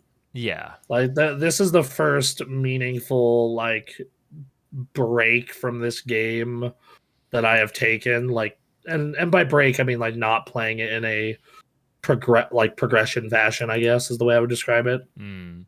And I'll dip into more of that and my thoughts on other MMOs once we get to what we've been playing. All right, we got some sales numbers to talk about. Sales numbers. The Switch pushes past the Wii at 103.54 million units. Ooh. Yeah, right. Jeez. That's amazing. Yeah. That is really that super amazing, actually. Right, dude. Like I remember when the Switch was coming out, I'm like, oh, that might do like 3DS numbers, like and like now it is the one console everyone I know speaks positively about. Yeah. Oh yeah. They have nothing but nice things to say about the Switch. The worst thing they can say is like, yeah, it's underpowered, but I don't mind. Right. Like that's it. Yep. And there's people that don't even, play video games, or like if they own a console, it's a Switch. Mm-hmm. Yeah, no, and like I know hardcore, fans of only one platform who also own a Switch just because like, they like having the portable console and they like all Nintendo franchises and like there's a ton of good stuff on it. Yep. It's a great machine for indies. It's a good console to get if you're trying to maximize the amount of access you have to games. Is if you get a PC and then you grab a Switch as well to get those Nintendo exclusives, and then you also have a portable system there. Exactly. So yeah. Yep. In sad boy Nintendo news, Aw. PS5 outsells Wii U in only 1 year on the market. Oh no! Never would have guessed that was gonna happen. I mean, who's surprised? It's still kind of impressive, just because it's because it's just like You can't get one. Yeah, Right. like you can't get one, and like even then, that's still like over 13 million in a year. Mm-hmm. So Yeah. We'll see. We'll see how it goes. How this continues. I'm curious to see if anyone is going to match that magical PS2 number. That's we'll the see, right? 155 million, baby. Yeah. That's that console. That console benefited from having tons of amazing games, being cheap and easy to develop for, being a DVD player, and then on top of all of that, it's competition not being hot. Right. So, that thing was in a full position to succeed. So we'll see. We will see. Last news story we have is there's a new game development studio opening called Gardens. Oh. Guardians is a new studio focused on employee well-being and has already attracted AAA talent. Veterans from Insomniac, Giant Sparrow, and Bethesda, and more are already on board. It is a new, fully remote game studio aims to be built on the health of its employees and the world. The company's philosophy has attracted talent from across the industry, including people who've worked on Spider-Man, What Remains of Edith Finch, Journey, Fallout 4, and more. The studio is called Gardens, co-founded by Chris Bell, who worked on Journey, What Remains of Edith Finch, Lexi Dostal, Dust Force, and Stephen Bell, Blazeball, and What Remains of Edith Finch. Blazeball. It already has plans for a first game, which is set to be an online game where players will interact with each other in a mysterious and magical world, built upon other online games they've worked on, such as Journey, Ashen, and Blazeball. The remote studio is based out of Portland, Oregon, and Los Angeles, and is named after the kind of games the team is looking to create, which are artfully crafted living environments focused on online multiplayer experiences. And yeah, they're offering unlimited PTO if you need it or get sick. They are, fully remote. They have a lot of good stuff going for them. This sounds great.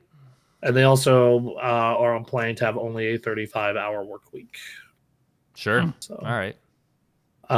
My big question with this is it sounds almost one of those like too good to be true things. I mean, it's got to be executed right. Yeah. Yeah. Like it can be done. We've seen with games like Hades and Insomniac's Ratchet and Clank. Like you can do this very ethically and during a pandemic and put out an incredible game. But these guys are all coming together for the first time. Let's see if they can pull it off. Because it can be done. It just depends on whether this particular group with their specific goals, can they do it? Yeah, and then like the leadership and the right hires behind it. Like it's,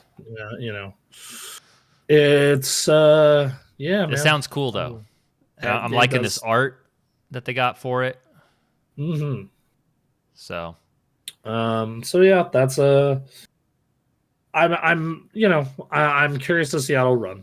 Yeah. Like on the one hand, I would not be surprised if they came out like, oh yeah, this is like a benchmark for like what a studio should be. And I also could totally believe, oh yeah, this like totally turned into a shit show that was poorly run. Yep. But I'm glad to hear some people out there are trying. Yes.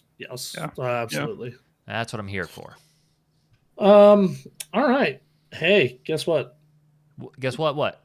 We played video games. Ah, shit. I never would have guessed. Never would have got that one. We did the video game thing where we played them. Oh, man. Yeah. Who played video games the most? I mean, me. I mean, you. If we're gonna. Like, if you want to talk about the most, like, fucking, I wouldn't do a cocoon of video games this week. But you played the newest stuff and the fancy stuff. I suppose so. I did. I played specifically. I played more of Pokemon Legends Arceus, and I'm not through the story mode of that yet. But as I played more of that game, as more time has gone on, I have come to really enjoy it. It's not like the most incredible thing ever. We talked about this last week. It's not the game that everyone dreams of when it comes to Pokemon, but there are absolutely steps in the right direction of what the future of a mainline Pokemon game looks like in this game. So I'm having a good time. I'm catching Pokemon, training, getting one-shotted a lot by Pokemon with lower levels than me. And so I need to get better at remembering my type matchups, I guess. I don't know what it is that I'm messing up, but yeah, I don't know. Lots of hunting and catching and running around and talking with NPCs as you do with Pokemon. Okay. It's been fun. The other is new release Dying Light 2. So what do you think of that for the fine people at home? I can't say so I had a stream on Friday. That's currently a VOD on our Twitch right now. If you want to go take a look at that, I played the first 3 hours roughly, and in that time there was an opening section. You're running around, you're experiencing story, and then about 2 hours in, it unlocks the open world portion. And Okay. So now you can run around and do all that. So that's where I'm at this moment, and this game was advertised as something that will take 500 hours. Not like the story mode, but like there's stuff for you to do in this game. Okay. And one of the common criticisms I saw as like reviewers started putting stuff out was like, yeah, they pace your talent tree accordingly. Oh no. I have not unlocked. I've unlocked the very basic, like how all talent trees start with one thing to get you into the habit of like putting your points into this slot, and then it'll start going into the tree. In those first 3 hours, I think I've unlocked the first of the parkour and the combat, and I haven't gotten anything for the other stuff, including things like sliding. In my parkour game, I cannot slide anywhere yet. It is hold A to jump a little higher and longer, which has been useful for sure. But it's a slow. It's going to take a while. That said, I think the game looks beautiful. I ran on performance mode just to make sure I get my 60 frames per second. But it still looks gorgeous regardless. I like looking at people's faces. Some good face tech. They look like some real nice people. Story, I don't know. I didn't play Dying Light 1, unfortunately. But I've heard from some people that it's not all that imperative. You're looking for your sister. Your sister's somewhere out there. You got tested on in a hospital by some asshole that is now looking for you. You're just going out to find your sister. You go into this giant post-apocalyptic city, and now you got to run around in it and connect the dots to find your sister while navigating some faction wars, which I've not had the chance in the first 3 hours to get involved between the two factions yet, but that apparently has like an infamous like, make your decision here and this will help this faction or this faction, change the world in that way, in that binary kind of way. I know people bitch about binary choices like that, but I actually kind of like them sometimes. Like I really like the way Infamous worked out. Yeah. Yeah, like I like just look, man, just either commit to being the devil or commit to being a true hero. Right. I guess I don't know. There's an appeal to like you're gonna have to make hard choices, and I have not made those choices yet in this game, to be fair. So I don't know, but I'm anticipating either you're good person or bad person, and those are the choices. So which when you're selling it to be something else, I don't know, but. Anyway, everyone wants you dead anyway, so like I'm kind of almost like I want to come at this from a prototype angle, like fuck all of y'all. I'm gonna get my shit. Let this city burn to the ground. I don't care. I'm on board for that. Do it. So I'm always on board for a little chaos. Yeah. So I mean, there's a bit of Fallout stuff going on. You're collecting materials as you run around and you craft. You're crafting your medicines, and you're crafting your weapons, and adding modifications, and that's all well and good. zombies. There are zombie types you got to watch out for. There was a good cinematic moment during our stream where you just have to run. There's a good thing, especially I think it only happens at night, called chases, when you like alert the zombies enough that they just start chasing you, and your best choice is to just run. Just run as fast as you can to like a UV light, which they can't enter, or certain hiding spots. That's a lot of fun, and encourages your parkour movement stuff rather than just fighting everything. Yeah, it's been. I don't know how I feel about it just yet. It seems fun, but it's also been like just the beginning. We got to see how these things open up and how the talent tree opens up, and when I start getting more materials to craft more weapons, we'll see. I've been told multiple times not to trust anyone, and I'm talking with a lot of people, so I'm anticipating shenanigans that'll happen in the story.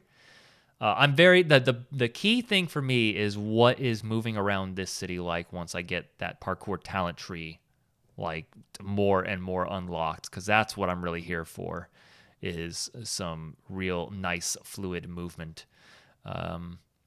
Even the basic area, the basic combat has been fine. They do this fun like parkour combat thing where you unlock pretty early.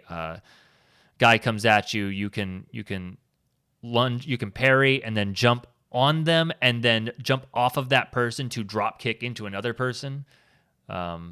That happens pretty early on, and that can be pretty useful. Though it's kind of funny when you're fighting three people and they're all doing that standing around thing, and then they come at you, and you do the jump, the parry, jump, drop kick, and then everyone gets up, and then everyone just kind of sets back again, like Assassin's Creed style, and no one's learned anything, so you're just gonna do it again. All right, drop kick. All right, we're gonna get you, you motherfucker, and then drop kick. You're like, That's hilarious. There's some funny stuff like that. I accidentally mess with the logic of one area where I was supposed to kill a special infected, but the special infected dropped to a lower area and I couldn't find them. So like the combat music was playing, and then I moved inside and the music stopped, and then I moved back outside and the music's still playing, and they say you have to turn the power on to the mansion. So I go and turn the power on and it doesn't come on. And then I go back out and the music starts playing again. It's like, all right, I guess I got to go find this person. And I run around and I eventually find it after a lot of wandering, kill it, and all of a sudden the lights come on. Oh, the power's working. Oh, that's strange, huh? Just little things like that. Nothing game breaking or nothing that makes you feel like this game is garbage. But just little things like that. And I don't know. It's really early for a game that's supposedly 500 hours of content. So 500 fucking hours, Lord. We're gonna see. Yeah, we're gonna see. Again, I'm gonna keep going at it because I want to see what the parkour in this game is like. There is such a thing as too long, everybody. There is. I'm gonna search how long to beat the main story of Dying Light 2: Stay Human. The main story is supposedly at this moment 21 hours. 21 hours. Okay. Got it. So, which is half the time of the other game I played, apparently, which is Dark Souls 3. Okay. Go on. Dark Souls 3, I ran into another wall, and I had a friend who is a huge Souls fan. I don't know about huge. He's a big Souls fan, and was like walking me through it. And I just don't have the mind for those games. I made progress, but it was very much like, I don't understand why these maps are arranged the way they are. I'm so confused. I don't know where I'm supposed to go or what I'm even really doing, other than like looking for the boss that unlocks the next area. And so I had to be directed, and got directed towards an elevator that had to move down and up, and I had to go up to talk to a guy who throws giant arrows to get him to not throw giant arrows at me anymore. Then I had to go back down and then move the elevator a couple more times and if I die during any of this, I got to go do the walk again to get to that elevator to do all this nonsense again. And so, I'm going to keep going with it. I want to see if I like hit a full-on wall. I leveled up so that I can use the longsword now, which is apparently much better than the axe I was using in terms of range. So that's good.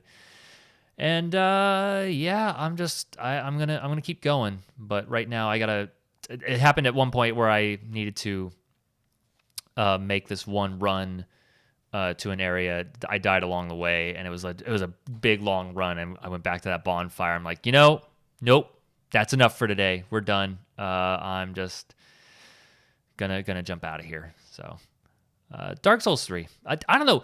I might stream that because I was having a conversation with that person about streaming and streaming strategy and things like that, and and then it devolved into like, I'm just gonna play Dark Souls 3, and he's like, let me watch. Like, and, so I don't know. Maybe I'll stream some Dark Souls 3 if people are interested in watching that. Yeah, I'd watch the hell out of that. Yeah, same. Yeah. You all want to watch me suffer, and not just for the frustration and the suffering and the like controller throwing moments. Yes, but just to see somebody with a fresh set of eyes try to take on that game. That's what I was thinking. Yeah. So because like once everybody sees those kind of games, they're just so. Like once you beat one, you can beat most of them that aren't Sekiro pretty easily. That's what I hear. So if I can, that's the whole idea. Is like I'm interested in this. I'm just eternally interested in it. I'm gonna be on my deathbed. I'm gonna be like, I wonder if Dark Souls 3. I wonder if it's actually good, and I just haven't. I don't know. I should play Bloodborne. Yeah, Extra Life's coming. Maybe I should start up Bloodborne again. Yeah, I don't know. The people that love those games they just seem like they're just devoted to it. Anytime they come up in Twitter, they're just like, this is the greatest thing ever, and everyone who disagrees is wrong. And it's like, I want to crack this nut, but yeah, and maybe it'd be interesting for people to watch someone who doesn't understand, maybe figure it out slowly or not. I don't know. We'll see. Fair enough. Yeah, so I'm going to be playing more Pokemon Arceus. I'm going to be playing more Dying Light 2, and I'll report more on those next week. Okay. Yeah. All right. Okay. Well, then I guess we'll go into the other stuff that we have going on, which is I played more YuGiOh.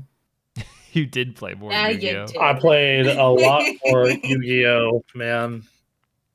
Like, I made that Chaos Max deck, which has been super fun until you run into Access Code Talker, and then you just get fucking pissed. Because it's just like, oh, 1 turn, 5,300 attack.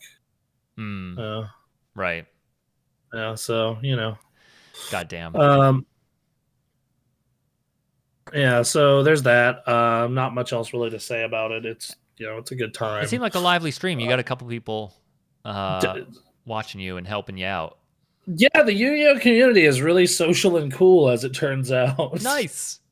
They're really willing to help. Yeah, they're really willing to help new people. We did have one person in the chat who was like really kind of like, well, I've been playing since the start and never stopped. I'm like, good for you. Good for you. It's just like, anyway, there's that. And then because I was off, I went into a deep MMO hole. Yeah. Like as deep as it could go. I mean, yeah, that's basically it.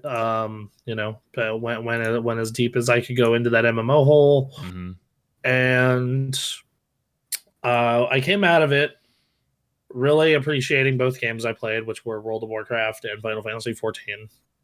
I finished Stormblood. Okay. Finished Stormblood. It was super, super awesome. Like, had a great time with it. Good. What did you think of Xenos? He was good. Now that I got the context, also that he is still very much alive.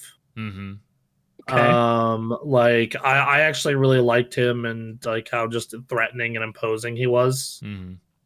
Like he felt like just so much more of a bad guy that was like he wasn't like super deep or interesting, of course, but like I found him a lot more interesting than anyone in Heaven's Ward. So there's that. So yeah, like I found him a lot more interesting than anyone in Heaven's Ward, and I generally liked him. Like he's not like an amazing villain. Like I'm not, I don't think of him like I do like say,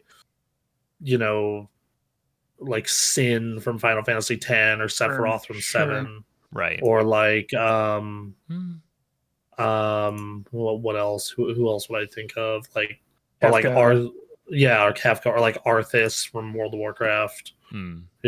Like someone like that.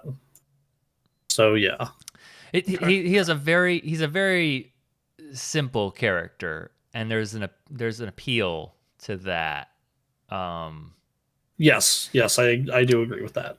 Well, like that's the big thing. That's the big thing with Stormblood is that like it's pretty straightforward, and like bad guy is bad guy. Let us unite and defeat the bad guy, which I enjoyed.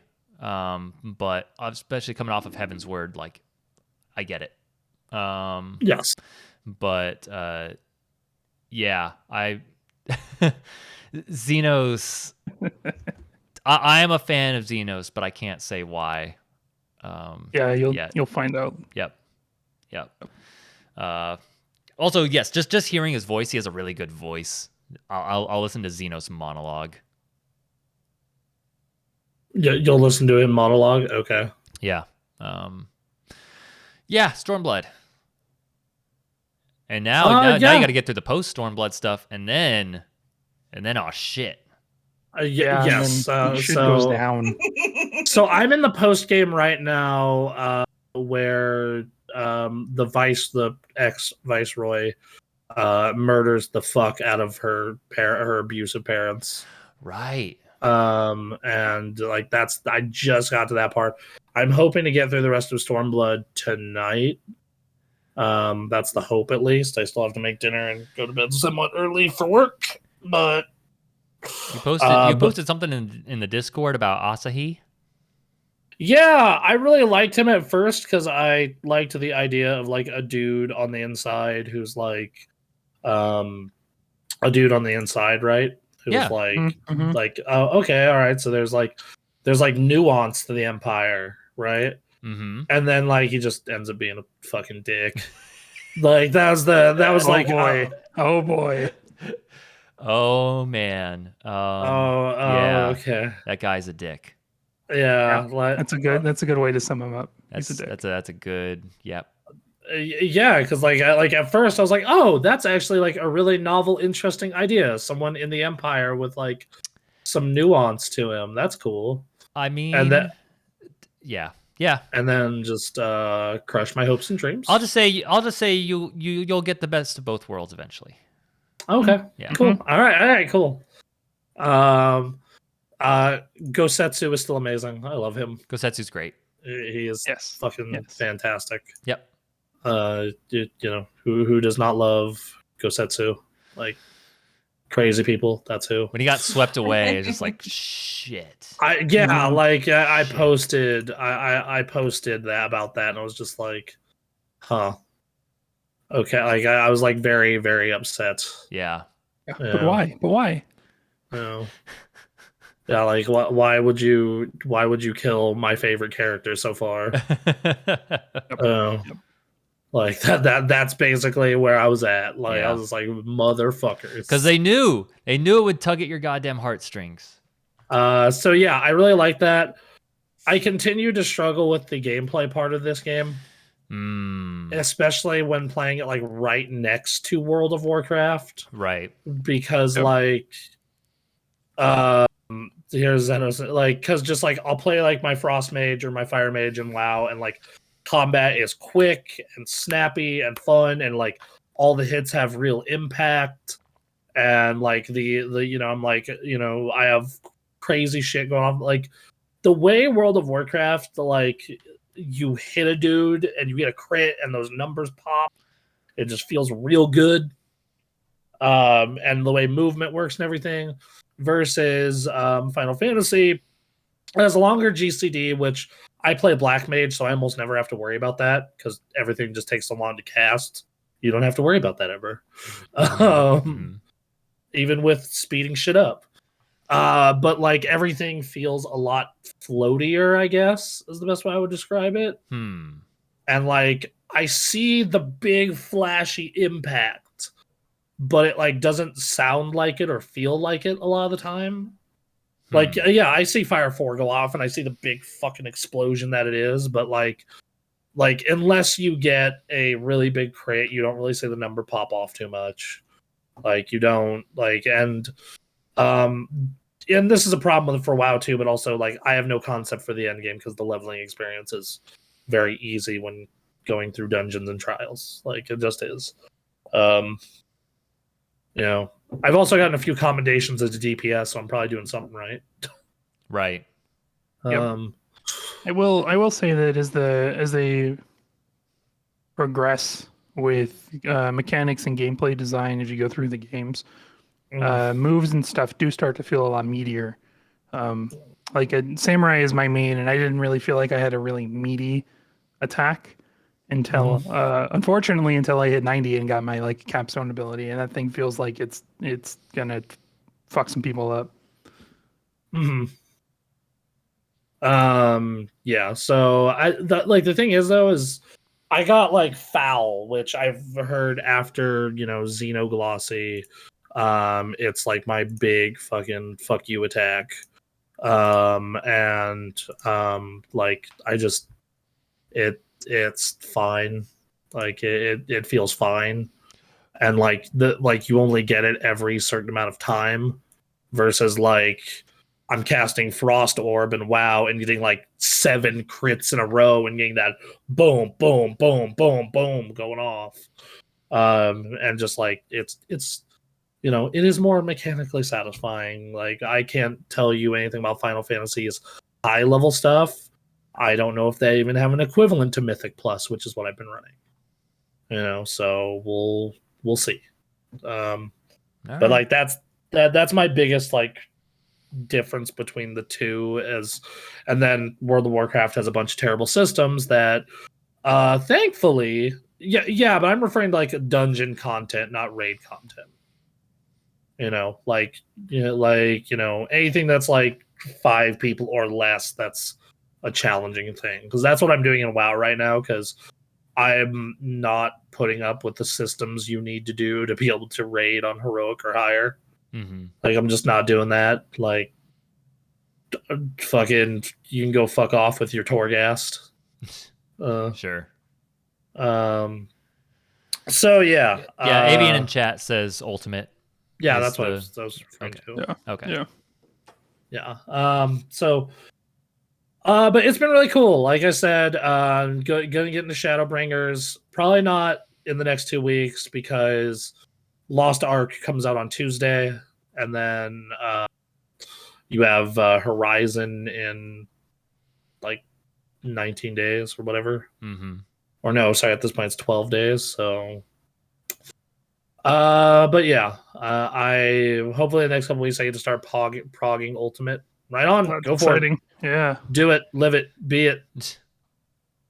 But yeah, like I'm enjoying both games. It was great to really find the fun in WoW again, and it's because of Mythic Plus. Because they added a rating system to Mythic Plus, along with you being able to not only get gear through every Mythic Plus run, but if you run it enough, get Valor to upgrade the gear. So now Mythic Plus has its own gearing progression path. That's a lot more solid. So now, and like, unless I start doing like really high stuff, like over 15, I don't really need to worry about like doing anything that's obnoxious in the game. Like I've already got enough renown. I have my legendary is good enough. I chose a good enough one. like that I paid the gold to get a high enough. And then Mage circumvents a lot of the other annoying bullshit about the game. So, I'm happy I found fun again, even if it is in a very limited context. Can't wait for Soul Conduits not to be a thing, because that's actually been something that's been annoying. Is like, fucking get a Soul Conduit for a spec I don't play, and it's like, oh, that's great. Love that. So yeah, and then that's pretty much it. Like I was telling you guys before the podcast, Final Fantasy 14 most of the time, and a little bit of WoW on this screen, anime on this screen, only leaving this room to use the restroom or if I desperately needed to do something. Jesus. That's fucking it. Living the dream. Straight up. Anyway, hey, Aaron, take over for me a minute because I have to use the restroom. Maybe you should ask Jesse about not for broadcast. Hey, Jesse, was not for broadcast? Oh, I wasn't prepared for this. So I mean, we could talk about something else like Tekken 7. Tekken 7? Talk about any of them, really. True. I guess I'll start with not for broadcast because it came out as a full release last week, I think. No, 2 weeks ago. Okay. It's an early access game, came out in January of 2020, and then last year it came out with the full release. I hadn't even heard of it until I saw it on the Steam Lunar New Year sale. Okay. Oh. And I was like, oh, that looks interesting. I'll check it out. And it's like half off. All right. So it's a FMV propaganda simulator. Ooh, what? So it's got vibes from like is it Fright Night? Is that the old game where you're like in a horror house and you're using a camera to like look at different rooms in the house and activate traps and stuff, but kind of also like Five Nights at Freddy's, and a bunch of other like FMV style games. You're a broadcaster, you're a broadcast director, and so you're picking like what goes out over the broadcast, and you're picking out your different ads, and you're picking out like what signals are going out, and there's. This looks cool. Yeah, it's a lot of fun. I played through it in one sitting. It took me about 8 hours. All right. 8 hours? Yeah, I started in the morning and was like, yeah, I'll check this out for a couple of hours. And then the sun was down and I was done. So it's really neat. You get to watch these people go through kind of like a political uprising and the fallout from this political group really quickly coming to power. It pretty quickly becomes kind of like kind of like 1984 in terms of like an authoritarian dystopian utopia. Oh yeah. And so you get to pick what like goes out over the waves and what people see and influence people that way. And so like there are two segments. There's the news broadcast segment, which is like 10 minutes long per segment. And you're sitting there like trying to make sure your signal levels are okay and that you're censoring all the curse words that are going out and you're picking the right cameras to show like who's talking or whatever. And then in the downtime, you're reading about the fallout from your actions as a news broadcast director. Huh. Ooh. There are 14 endings, I think, and I've got 2 of them. Oh wow. 14. Depending on like what you do throughout the game. There's one example, when you're picking your advertisements, one of them has a note on it that says, we probably shouldn't play this. So of course I played it anyway. Yes. And it's an advertisement for like a Tickle Me Elmo kind of toy. If you play it, the toys have like AI chips, and a lot of people buy them if you play the advertisement, which then leads to accidents and kind of like an AI uprising from these toys. Wow. Yeah, that game was a lot of fun. The story was pretty well put together. It's really funny. It's really dark, but I really enjoyed it. This is cool. This is $25 on Steam. Wow. And yeah, overwhelmingly positive. across 5,443 reviews. It released just some days ago. So yeah, would recommend. That's cool. I'm going to add that to my wish list and keep an eye on that. All right. Then what else did you play? Final Fantasy 14. We didn't do too much progression this week, but in good news, we did kill the first Savage boss on the first pull this week, so that was fun. Nice. Yeah, from doing progression for a week, our group has been pretty busy this season, but we're making progress. All right. And then to cap it out, I've been playing Tekken 7. Tekken. And I've played Tekken games in the past. Like I started with Tekken 2, played 3 all the way up through like Tekken Tag Tournament 2. Okay. But never like really took it seriously. And I've always used like a controller, like a pad. Oh, right? sure. Yeah. Yeah. But this is the first time I'm trying to play a 3D game with a hitbox. Look at that. Whoa. And it is, so like these are your directions here, and then these are your like action buttons. What? Okay. It's for 2D games, I found the transition over to that from like a stick or a pad to be really easy. But for a 3D game, I'm still trying to get used to it, because you can move, in 3 dimensions. You can move up or down or left and right into the foreground or background or whatever. Right. So that is taking a little bit of time for me to transition into, and I'm starting to play Tekken with a more serious mindset. So that's been a transition as well. I'm not just picking Hwoarang and like just mashing the 2 kick buttons the whole time. Right. Oh my God, that's cool. Yeah, are you big into Tekken? Like, do you? Like, no. Okay, no. All right. So like I'm pretty big into 2D fighting games. Street Fighter, Dragon Ball Fighters, Marvel vs. Capcom, so on and so forth. And 3D fighters never really gelled with me, like Soul Calibur and Tekken. I never really had a lot of interest in. Okay. But I saw a friend of mine playing Tekken, and he is ranking up in their rank system really quickly. And I watched him play, and I was like, this looks like it might be fun. So I decided to try to like really dive in and figure out the game. Cool. All right. Well, I'm going to be curious how that progresses, or if it all just crashes. I don't know. Yeah, could be either way, honestly. Yeah. All right. Well, anything else that you played?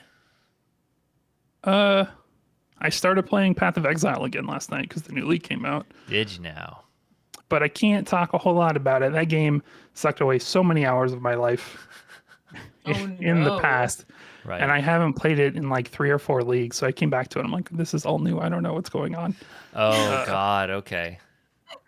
So I'm still trying to figure all of that out. Every time they end a league, they add it to the base game. So I'm trying to figure out what is going on and what's happening. I see. Okay. We don't have to get into that. Maybe next week. Yeah.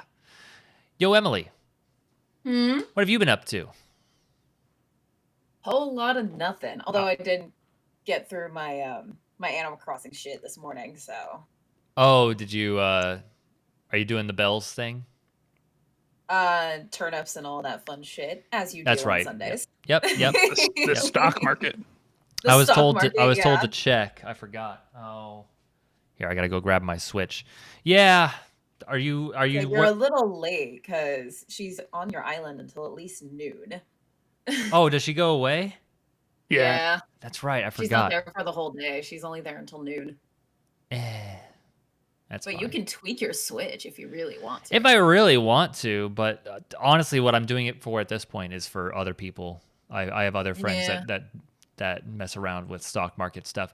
I just don't have the time anymore to customize a whole island the way I was planning on it, Yeah. So it was fantastic in the year 2020 when everyone was united in their Animal Crossing island. That gave me the motivation. But especially right now with the releases being what they are, no. What's up, Drone? Oh, shit, Drone's here. Pushed away. What up, Drone? Hey. Drone. Yeah, I think that's about it from us in our video game playing time. Okay. All right. So we do need to check in on Fantasy Critic real quick. That's right. Oh 'Cause we yeah. started that last somebody's week. already got effed up this week, huh? Week one getting screwed. Love it. Yeah. You'll notice it isn't the guy that picked all the 2023 games. Not yet. So your reckoning will come in December. When looking at this list, I think maybe 3 years make it out this year. Okay. Maybe. I think you're safe with the Ninja Turtles. I think you're safe with God of War, and I think you're maybe safe with Final Fantasy. Maybe. That's a big maybe. Yeah. Emily's the safest of all. All this shit is out by like the middle of summer. I'll definitely give you some time. She already has points on the board. Sifu is sitting at 80. So she already has points on the board for that. Suicide Squad is a delay in contention. Very credible reports as the game is delayed. However, it is not as it's not official yet. So yeah, stay tuned on that one. Stay tuned. Yes, and the thing is I'm looking at the top available games, and I'm like, I don't know what I want to do. Drop that for. Yeah, like realistically. So I don't know. We'll see. But yeah, so that's going strong. Emily has an early lead, which she might have for the like. So I don't know when Spark of Hope comes out. But that is this year. And then I know Monster Hunter is in June, I believe. But literally, her other 5 games are out by the end of March. So, like, literally, her season is probably done by the end of June. So she'll have her results, and then the rest of us get to wait until November for Starfield and whenever the fuck Bayonetta comes out. Right.